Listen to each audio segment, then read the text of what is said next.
and royalty payments to promoter companies, last-minute ESOP grants, unacceptable pay hikes to management, removal of independent directors. This proxy season has seen it all.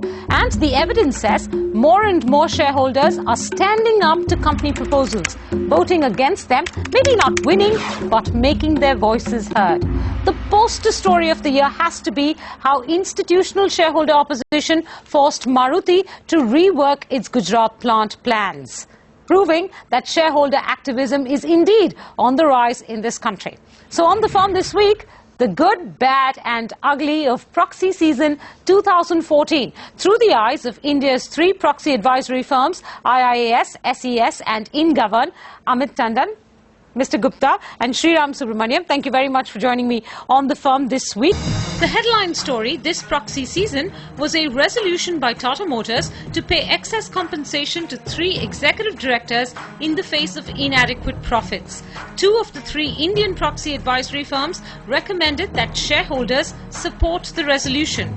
But SES and global proxy firm ISS advised shareholders to vote against it. Last month, Tata Motors failed to get 75% shareholder approval, sending shockwaves across India Inc. Never before has such a proposal been turned down. See, I would say it is the beginning of the victory of shareholders' voice being heard, and in this particular case it very clearly demonstrates that you may be a big company, but if you bring something to the shareholder where the shareholder feel little uncomfortable issues, then they are ready to take the company to the task that this is not the correct. And in Tata Motors, this is precisely what happened, where the resolution was clubbed with 2 or 3 points: appointment, increase in salary and payment of the past remuneration. So as a policy, we always say that each item should be voted separately and taken a decision. Here there were many issues point together, that's why we voted. But that's not the only reason. You were also opposed to the increase in remuneration. Yes, we said that this is a company which is not making profit. Of course, if taken on the consolidated basis, the profit is there, but on a standalone basis, and since the salary is governed on a standalone basis by the law, we opposed it. We voted for the proposal, and we had a slightly different view. One is the fact that the persons you were talking to are all professionals.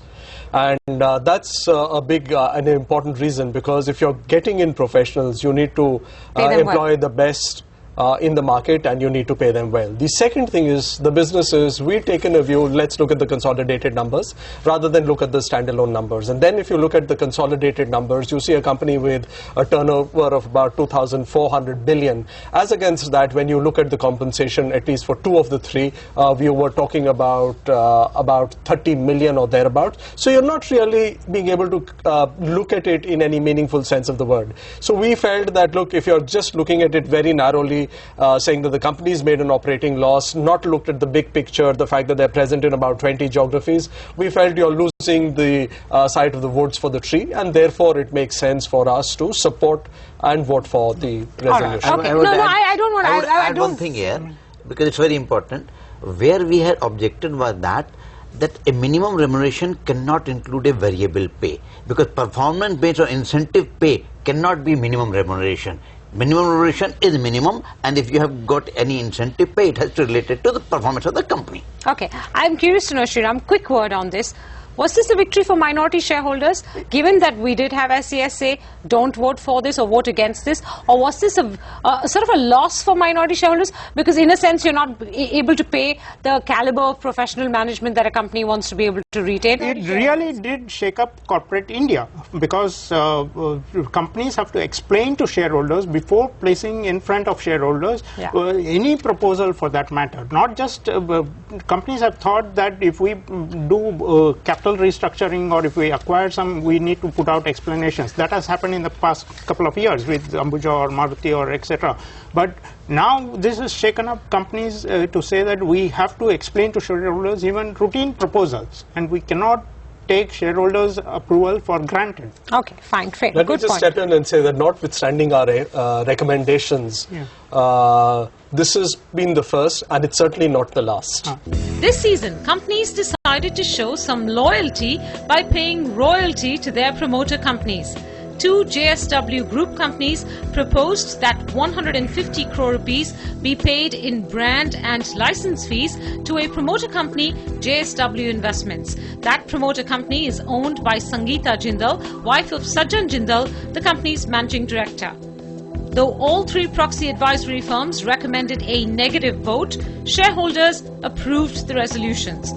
Havells India too proposed an annual brand royalty payment of 40 crore rupees to promoter entities. SES and IIAS opposed this one as well. The proposal succeeded, but with a slim margin, as 23% of public shareholders voted against it. First up, JSW Steel. Mr. Gupta. JSW Steel, our position is very simply that from where the JSW brand was created. JSW was not in existence till 5 or 6 or 7 years earlier.